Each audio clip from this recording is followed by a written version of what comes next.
यही तो वो चाहते हैं। भारतीय जनता पार्टी की यही इच्छा है। वो इसी बात को चाहते हैं कि चुनाव टले। वो लोकतांत्रिक प्रक्रिया में नहीं जाना चाहते हैं, क्योंकि उत्तर प्रदेश में उन्होंने कुछ ऐसा नहीं अभी तक किया है जो करें। लेकिन यदि उन्हें 4-5 महीने मिल जाते हैं, 6 महीने मिल जाते हैं, तो उस स्थिति में उनके पास में अपनी रिकवरी करने का वक्त है, और उसी वक्त के लिए उन्हें जरूरत है इसकी। ओमिक्रॉन का कोई खतरा हिंदुस्तान में इस तरह का नहीं है जैसा कोविड का था। और जिस तरह से ओमिक्रॉन को लेकर के, चाहे जर्मनी की रिपोर्ट हो, चाहे अमेरिका की रिपोर्ट हो, सारी रिपोर्ट, आप दोनों रिपोर्ट्स पढ़ लीजिए, लेटेस्ट रिपोर्ट पढ़ लीजिए, 0.2% फैटल है। 0.2%। इतनी फैटल तो सामान्य सी बीमारियों में हो जाते हैं। तो ऐसी स्थिति में मतलब बड़ा मजाक पूर्ण है। और मुझे लगता है कि पहले ईडी कूदती थी, सीबीआई कूदती थी, आईटी कूदती थी, अब जो है हाईकोर्ट कूदने लग गई है। तो वो भी चुनाव में सहयोगी बनने लग गई। ये जस्टिसेस को अभी याद आता है, जब देश में इतने सारे लोग मर रहे थे तब वो सो रहे थे। जिस समय हमारे मजदूर तमाम सारे सड़कों पे दम तोड़ते हुए अपने घरों को जा रहे थे, तब सुप्रीम कोर्ट या हाई कोर्ट या किसी को नहीं सूझ रहा था। उनको तब सूझा जब वो अपने घर पहुंच गए, तब वो कहते हैं कि हाँ, आप उनके लिए व्यवस्था कीजिए।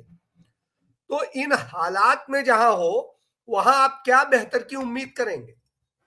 यहां सिर्फ जो है अपने लिए एजेंडे तय किए जाते हैं।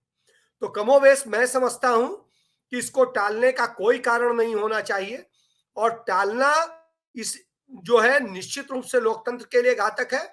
और रही बात, किसी की जान नहीं जाने वाली, जान उन्हीं की जाएगी जो बिल्कुल आग में कूदे। ये थोड़ी सी सावधानियां बरतेंगे, थोड़ा सा केयर करेंगे, और चीजें होंगी तो कहीं पर भी कोई संकट नहीं है। क्योंकि हमारी बात, हम लोग तो कॉमन लोग हैं, लेकिन आप जब साइंटिफिक रिपोर्टों को देखेंगे, मेडिकल जर्नल्स की रिपोर्ट्स को देखेंगे, तो आपको समझ में आएगा। तो ओमिक्रॉन का कोई खतरा नहीं है ऐसा। हाँ, उसका संक्रमण बहुत है। तो संक्रमण स्वाभाविक सी बात है, होता है, और तमाम सारी बीमारियों का होता है। किसी का ज्यादा होता है, किसी का कम होता है। तो इसका मतलब ये थोड़ी ना है कि जीवन ठहर जाता है। यदि इतना ही है तो आप बाजार बंद कर दीजिए, आप अस्पताल के बाहर के जितनी गतिविधियां बंद कर दीजिए, आप बंद कर दीजिए रेलवे स्टेशन, आप बंद कर दीजिए बस स्टेशन।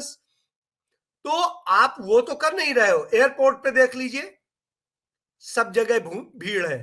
ये कहते थे कि नहीं, एयरपोर्ट के में तो आप एक सीट छोड़ के बैठिए, लेकिन प्लेन में एक भी सीट खाली नहीं जाएगी।